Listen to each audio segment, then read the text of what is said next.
Oi pessoal, nosso problema de hoje é um problema sobre a população mundial do planeta Terra, né? E muitas estimativas, muitas preocupações sobre quantos fomos e quantos seremos, né? Alguns estudos estão sempre preocupados se a gente vai conseguir eventualmente alimentar essa população toda, quais são os impactos no ambiente, se a gente vai estar bem ou não. A gente resolveu modelar a população mundial aqui.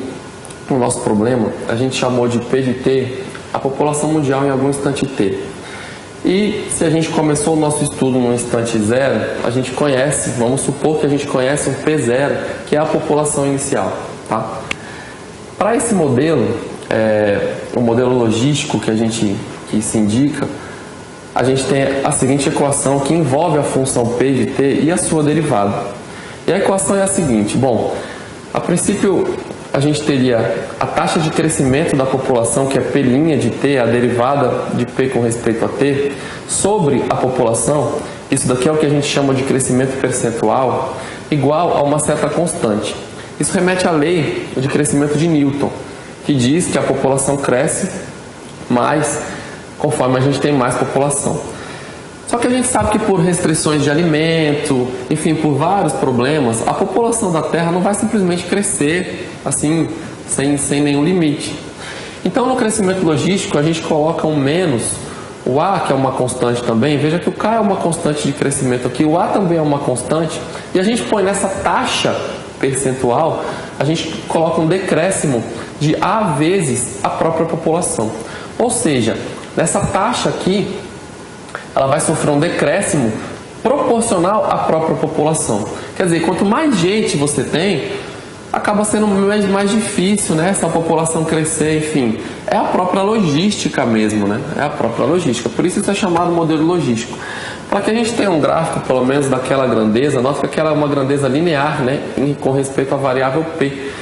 E se esse A aqui é positivo e a gente tem um menos, já foi colocado assim, veja que a taxa percentual ela vai diminuindo, né?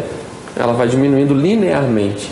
Então ela começa, quando o meu P é zero, ela começa com o valor K, e conforme o P vai aumentando, ou seja, conforme a população aumenta, a taxa percentual ela vai diminuindo. Tá? E ela vai diminuindo uma reta aqui, decrescente, claro que ela vai cortar eventualmente o eixo, e bom, ela pode ficar até mesmo negativa, o que significaria que a população começa a diminuir. Né? Existe um valor aqui, que é bem específico, que é bem especial, que é exatamente quando aquela taxa de variação percentual dá zero. É claro que se você fizer simplesmente a raiz, né, dessa reta, considerando ali como fosse uma reta, isso daqui tudo uma grandeza só, é claro que a raiz, quando é que isso daqui vai dar zero, né? Quando por algum valor de P, isso aqui vai dar zero, é claro que é exatamente o K sobre A. E bom, esse K sobre A é o que a gente chama a população sustentável. Então isso daqui eu vou chamar de S para o nosso problema. O nosso S é justamente a população sustentável, no sentido de que se a população atingir eventualmente esse valor S, ela simplesmente não cresce, não decresce. Ela aqui vai se zerar, o que significa que a taxa de variação vai dar zero. Tudo bem? Então, se a população tiver menor do que S, provavelmente isso daqui vai estar positivo e a população vai estar crescendo para ela. Se a população eventualmente tiver maior do que S, aí isso daqui vai dar negativo e a população vai decrescer, tendendo a chegar a esse valor de equilíbrio. A gente quer aqui determinar, o estudo sobre isso, né? E a gente vai ver que vai cair numa integral bem interessante. Vamos acompanhar a solução para determinar a função P. Lembre-se de que a solução de uma equação assim é a função que satisfaz isso, né? Qual é a função P de T que satisfaz essa igualdade? E é isso que a gente quer saber. Nota que a igualdade ali envolve a função P e a sua derivada, tá bom? É uma equação diferencial. Vamos acompanhar aqui.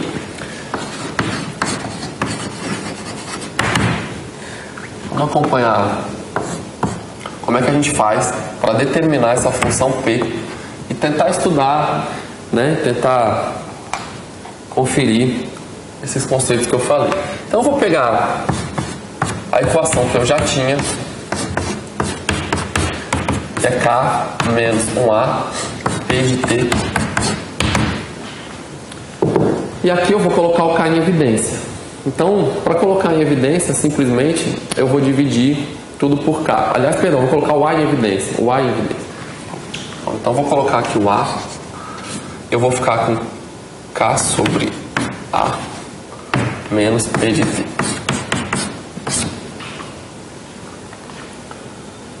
Tá certo. Desculpa, eu vou tirar esse menos, vou colocar assim. Eu vou poder escrever, então, essa grandeza aqui como menos A. E vou colocar um P de T menos K sobre A. E esse K sobre A é justamente o que eu já chamei de S, que é a população de equilíbrio. Então, eu troquei esse sinal aqui só para ficar mais certo aqui na minha conta. E o que eu posso fazer? Eu posso passar, supondo que isso daqui não é zero, né? Supondo que nós não estamos exatamente agora já na população de sustentabilidade, a gente pode passar isso daqui dividindo. Então, quando a gente passar dividindo, o que a gente vai ter? A gente vai ter P de T menos S, P de T igual a menos A. Então, se você acompanha, essa parte aqui eu passei dividindo para cá, né? E ela foi acrescentada ao denominador dessa fração. E do outro lado sobrou menos A, uma constante. Nota que aqui a gente também está separando, né? A gente coloca para lá o que depende da variável P e deixa de cá o que depende da variável T. Nesse caso é uma constante, é mais simples ainda. Mas a gente separa as variáveis. E bom, para resolver esse problema, o que a gente teria, né? Você tem aqui alguma coisa que envolve a derivada da função, a função, etc. E desse lado aqui você tem uma constante. Claro que se lá envolve a derivada, de alguma forma, esse problema para ser resolvido, a gente deve usar alguma integração, né? E a primeira coisa que a gente quer, então, integrar isso daqui com respeito ao próprio t e integrar isso daqui com respeito ao próprio t. Nota que desse lado é bem simples, né? Desse lado aqui, como é uma constante, que vai ficar menos AT mais o C. É uma constante arbitrária de integração. Só que daquele lado ali é uma coisa um pouquinho pior.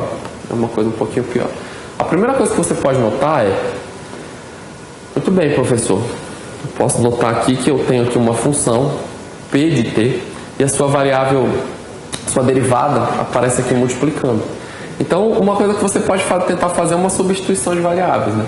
Uma substituição de variáveis aqui é útil, simplesmente para você eliminar esse P' aqui. Então, eu vou começar assim, vou escrever aqui algo como seja x, o meu P de T, e o meu dx, ele é exatamente o P' de T dt. E aquela integral que eu estou querendo resolver vai virar dx sobre x menos s, x. E agora já está numa forma boa, essa aqui é aquela constante, já está numa forma boa para a gente usar exatamente o método das frações parciais. Veja que numa integral assim, a gente tem aqui um denominador com produto aqui embaixo. A priori, né, a gente não tem mais nenhuma substituição boa para fazer que te resuma isso numa integral bem simples. E você poderia tentar outros métodos, eventualmente integração por pares, etc. Mas aqui, quando a gente tem um denominador e já tem até os fatores, claro que isso daqui vai ser bem simples pelo método das frações parciais. Então a gente vai reescrever nosso integrando e vai tentar reduzir isso daqui em duas frações cujos denominadores sejam exatamente s menos x e x. Então, reescrevendo isso, uma coisa que a gente vai ter, desculpa, é x menos s, né? X menos s. Uma coisa que eu quero fazer é reescrever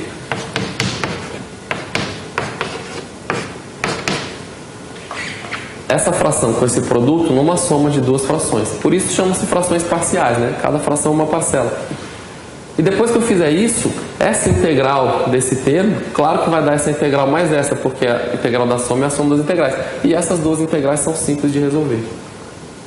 Tá claro? Então, basicamente, se a gente faz isso daqui, a gente... Vamos multiplicar aqui cruzado, né?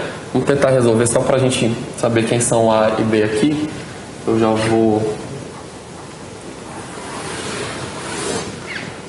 Se a gente faz isso, a gente tem 1 sobre x menos s, x igual a ax mais b, que multiplica x menos s, sobre x menos sx. E daqui fica simples, né? Daqui fica bem simples. Você já sabe que para qualquer valor de x, essa parte aqui em cima, para que a gente tenha uma identidade, tem que ser exatamente o 1 que aparece do outro lado. Então, para que isso daqui seja válido, seja uma identidade para todo x, a parte aqui de cima, ax mais b, que multiplica x menos s, tem que ser 1. E aí, bom, eu vou utilizar aqui um método simples, que me diz que o 1, que é o numerador de um lado, é o a mais bx, que eu tenho aqui do outro, veja que eu tenho ax mais bx menos bs. Tá? E a comparação aqui também é bem tranquila. O que você tem que ter? Para que isso daqui, para todo x que seja exatamente 1, aqui você tem o 1, né? É 0x mais 1. Você poderia escrever assim, 0x mais 1. Então o a mais b tem que dar 0. Que é o coeficiente que multiplica o x desse lado. E é o coeficiente que multiplica o x desse lado é 0, já que ele nem aparece. E do outro aqui você tem menos bs igual a 1. Então o termo independente de x nesse lado é 1 e nesse lado é menos bs. Então você vai escrever que menos bs é igual a 1, o que já implica dizer que b é menos 1 sobre s. Ora, se o b é menos 1 sobre s e o a mais b é 0, claro que o a é menos b, então o a é 1 sobre s. Aí você encontra as suas constantes. Depois disso, claro, você substitui, né? Então, uma vez que você quer integrar, nota aqui comigo, x menos s, x dx. Isso vai ser a integral de a, não sei se dá para pegar aqui, mas vai ser a integral de a x menos s mais b sobre x. Então, vou colocar aqui a sobre x menos s mais b sobre x. E uma vez que você já determinou isso, veja que o seu a é 1 sobre s. Eu já vou tirar esse s daqui, 1 sobre s. Essa integral aqui é elementar, é o log exatamente dessa parte, né, no caso do módulo. Log do módulo de x menos f. E essa daqui também, né? Você vai colocar mais o b, que já está aqui em cima, no caso é menos, então menos 1 sobre s, log do módulo de x. Se você souber uma propriedade simples do log, que é a subtração dos logs ao log da razão, isso daqui vai dar imediatamente 1 sobre s log de x menos s sobre x. Uma coisa que a gente vai fazer, como a gente chamou o x de p de t no começo, então eventualmente a gente vai destrocar e no lugar do x a gente vai escrever p aqui. Então a nossa resposta final daquela integral vai ficar 1 sobre s log de p menos s sobre p em módulo. Tá bom? Vai falar, professor, mas você não vai colocar aqui uma constante? Tá bom, a constante eu já coloquei do outro lado, né? Então, quando eu for igualar as duas primitivas naquele processo de integração, a gente já vai voltar lá, a constante já está aparecendo do outro lado. Então, vamos voltar para lá. Volta aqui rapidamente, só para a gente se lembrar aqui da integral. Essa integral aqui, ó, que a gente acabou de fazer por frações parciais. E ela dá o quê? A de t mais a constante. Menos, né? Menos a vezes t mais aquela constante. Então, vou só copiar aqui. Vou apagar essa parte onde eu comecei. E vou copiar o resultado da minha integral. 1 sobre s log do módulo de p de t, que é o menos s sobre p de t é igual a menos at mais c. Tudo bem? O que a gente está dizendo?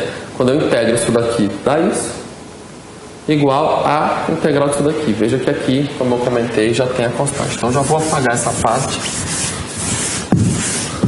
Muito bem, agora o nosso trabalho, depois que a gente integrou, coisa que a gente nota é que aqui já não aparece mais p'. Aqui agora você só tem o p. E agora é um trabalho simplesmente de isolar a variável p, que é o que você está querendo, né? Então, a gente vai isolar a variável p. Vamos notar aqui. Eu vou passar esse s para lá multiplicando, né? O s é um valor aí positivo, né? Claro que a população de sustentação da Terra é um valor positivo. Então eu vou passar Vou alcançar o log de módulo de P de T menos S sobre P de T igual a menos AST mais S vezes C. Agora, aqui no lugar de S vezes C, como se é uma constante arbitrária, multiplicado por S continua sendo uma constante arbitrária. Eu vou deixar esse C aqui, tá? Entenda que não é exatamente o mesmo que eu tinha antes, ele está multiplicado por S. Mas como isso daqui é uma constante qualquer de integração, que eu ainda vou determinar, vezes S ainda é uma constante qualquer. E aí eu vou deixar nessa notação assim mesmo, vou abusar um pouco da minha notação. Se a gente se lembrar que o S é exatamente K sobre A, esse A vezes S vira exatamente o K, que a gente já tinha antes, né? Vira exatamente o K. Então, claro que essas coisas elas estão aqui relacionadas, né? Elas estão aqui relacionadas. Isso daqui é exatamente o K. O K que eu tinha. Agora eu vou aplicar uma exponencial.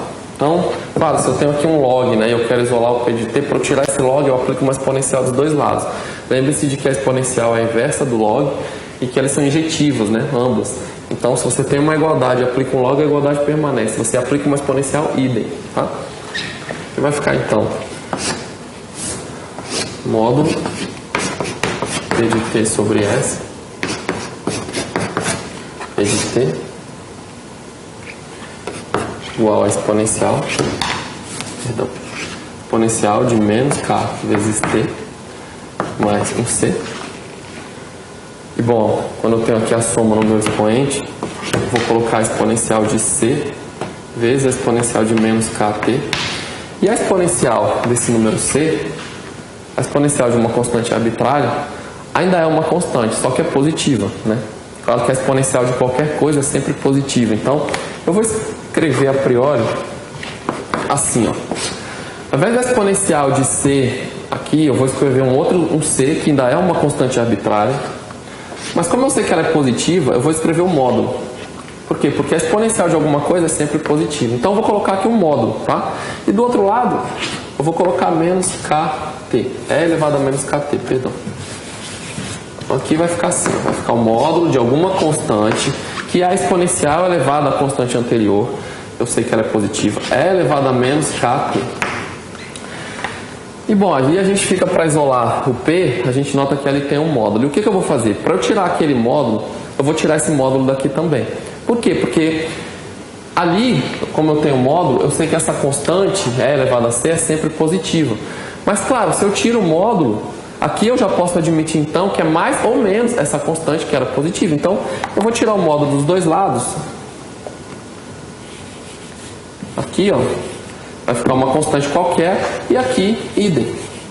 Agora vai ficar com algum sinal, que depende, obviamente, também do sinal dessa constante. Então, se lá for mais, aqui é mais. E se lá for menos, aqui é menos. Continuando, já estamos chegando ao fim.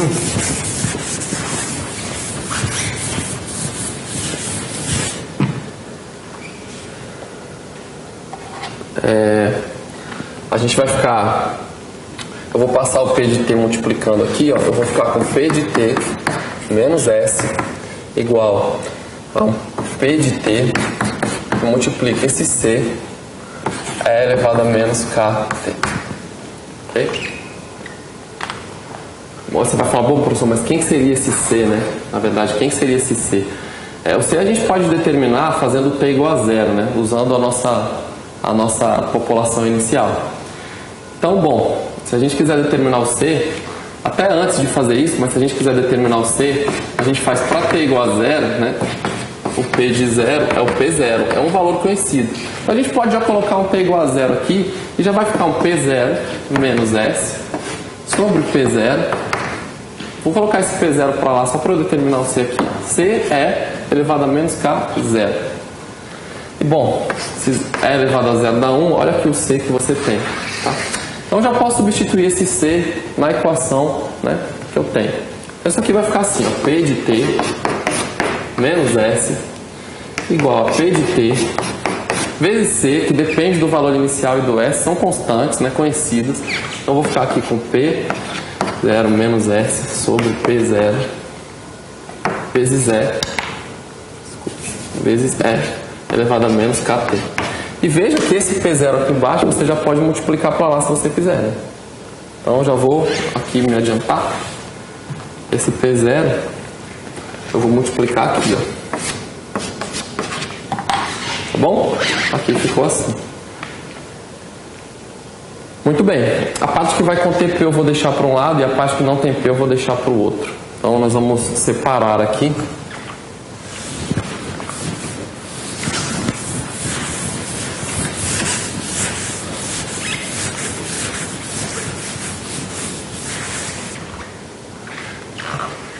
Eu vou separar, eu vou colocar aqui P0P menos P0S.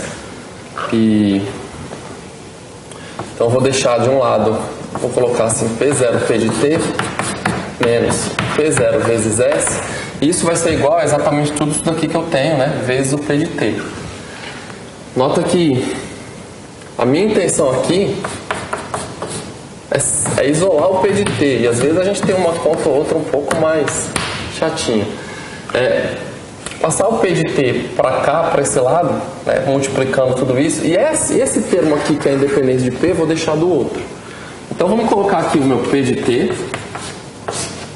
ele está multiplicando aqui um P0, certo? E quando eu passar isso aqui para lá, essa é a parte que multiplica o P de T, né? É o P0 menos S vezes S. Então eu vou passar para lá menos P0 menos S, é elevado a menos KT. E desse lado aqui vai ficar exatamente P0S agora com sinal positivo. Finalmente, a gente já supõe que isso daqui não vai dar zero. E vamos passar dividindo. Olha a expressão para a população da Terra no nosso modelo logístico. Ela é um P0 vezes S. População inicial do problema. Essa é a população de sustentabilidade do planeta. Dividido por P0 menos P0 sobre S, elevado a K, T negativo. Então a nossa população em função do tempo é um modelo assim. Tá? Isso daqui de uma certa maneira confirma, bom, de uma certa maneira não, né? Isso aqui, da maneira do cálculo, confirma o que eu estava falando. Em que sentido? Se você começa com uma população que é superior a S, então isso daqui dá positivo, né? E com esse menos, né, isso tudo aqui dá negativo. Então você nota que aqui embaixo, se a sua população é superior, aqui embaixo você vai ter uma coisa que é negativa, porque tem um menos. E se aqui embaixo você vai ter aqui, né, nesse caso, se aqui embaixo você vai ter uma coisa que é negativa e ela vai tendendo a zero, você tinha uma coisa negativa e com esse E elevado a menos KT, ela vai tendendo a zero. Então o seu denominador está crescendo. Claro, então essa parte aqui está crescendo. Aliás, perdão, desculpa, né? O denominador está crescendo e aí a sua fração está decrescendo. Exato. Então, se o denominador está crescendo, a fração como um todo, como aqui é uma constante, está decrescendo. Então, se a sua população é superior a S, a P de T está decrescendo. E vai acontecer o contrário, né? Se você começa numa população P0 que é inferior a S, aí essa parte da negativa com esse menos dá mais. E aí acontece o fenômeno contrário, quer dizer, o seu denominador está decrescendo e a sua população como um todo cresce. Então, basicamente, uma coisa que está acontecendo aqui seria assim. Assim, a coisa importante também, né? Se o seu P0 é exatamente igual a S, horas, aí essa parte se cancela, aí cancela a exponencial. E aí você tem que a sua população é exatamente o S. Ou seja, seu P de T, né? Se isso aqui der zero, você vai contar, vai dar 1, vai dar o S. Então, se você começa com S, a população é constante igual a S. Então, a gente poderia colocar aqui um S, que é a população de sustentabilidade. E a gente, finalmente, a gente vai ter aqui um fenômeno que é o seguinte: se o meu P0 começa inferior a S, então eu vou crescendo até chegar em S. Se ele começa em superior, eu vou decrescendo até chegar em S. Se eu começar já em S, eu continuo. Basicamente é uma adaptação. A gente fez aqui, como a gente sabe que a população está crescendo, né? A população da Terra vem crescendo, a gente sabe que provavelmente nesse instante, hoje, agora, no ano de 2014, a gente está abaixo do S. E chutando alguns valores, né, aqui, a gente pode tentar estimar quem é esse S, pelo menos uma estimativa, né? Então os valores que a gente tem aqui para chutar, no ano 2000, a nossa população era mais ou menos 6 bilhões, arredondando, né, aproximadamente. No ano de 2020, deve ser, segundo o censo que a gente pesquisou, aproximadamente 7,5. Veja se dá para pegar aí, aproximadamente 7 mil.